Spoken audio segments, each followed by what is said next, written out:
భారత వాతావరణ కేంద్రం ఒక చల్లటి కబురైతే అందించింది. ఏపీ మరియు తెలంగాణ రాష్ట్ర వ్యాప్తంగా మరో 2 రోజుల పాటు వర్షాల ప్రభావం ఉంటుందని వాతావరణ శాఖ వివరాలైతే వెల్లడించింది. సో జిల్లాల వారీగా లిస్ట్ అనేది కూడా విడుదల చేసింది. కొన్ని ప్రాంతాలకు రెడ్ అలర్ట్ను కూడా ప్రకటించింది. తెలంగాణలో కొన్ని ప్రాంతాలకు ఎల్లో అలర్ట్స్ని అయితే జారీ చేసింది. సో ఆ జిల్లాలు ఏంటి, ఈరోజు ఏ జిల్లాలో ఎక్కువ వర్షపాతం నమోదవుతుంది, అన్ని వివరాలు ఈ వీడియోలో తెలుసుకుందాం. ఈ వీడియో నచ్చితే లైక్ చేయండి. ఇక వివరాలకు వెళితే ఆంధ్రప్రదేశ్ మరియు తెలంగాణ రాష్ట్ర వ్యాప్తంగా మరో 2 రోజుల పాటు వర్షాలు అనేవి కురిసే అవకాశం ఉన్నట్లు వాతావరణ శాఖ వెల్లడించింది. ముందుగా ఆంధ్రప్రదేశ్లో చూస్తే సముద్రానికి దగ్గరగా ఉండే జిల్లాల్లో వర్షాలు భారీ ఎత్తున కురిసే అవకాశం ఉందని వాతావరణ శాఖ వెల్లడించింది.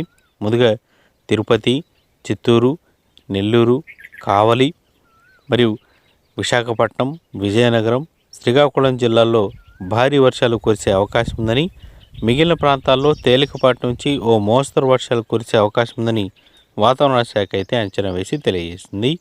ఇక తెలంగాణ రాష్ట్ర వ్యాప్తంగా చూస్తే మాత్రం ఆసిఫాబాద్, నాగర్ కర్నూల్, ఖమ్మం, ఆదిలాబాద్, రంగారెడ్డి, హైదరాబాద్ మరియు వరంగల్ జిల్లాల్లో ఓ మోస్తరు నుంచి భారీ వర్షాలు కురుస్తాయని, మిగిలిన ప్రాంతాల్లో మాత్రం ఈదురుగాలులతో కూడిన వర్షం లేదా చెదురుముదురు తేలికపాటి వర్షాలు కురిసే అవకాశం ఉందని వాతావరణ శాఖ అయితే వెల్లడించింది.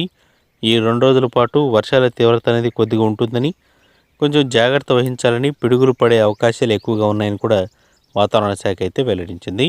ఇక ఈ చల్లని కబురుతో వేసవి కాలంలో కూడా కొంచెం వాతావరణం చల్లగా ఉండే అవకాశాలు ఉన్నాయి కాబట్టి వానదేవుడు ప్రభావం అనేది సూర్యుడిపై కొంచెం పడుతూ ఉంది. సో మీ ఏరియాలో ఎలా వర్షపాతం అనేది ఉందో లేదో, లేదా ఎండ తీవ్రత ఎంత ఉందో కింద కామెంట్ సెక్షన్లో తెలియజేయండి. తోటి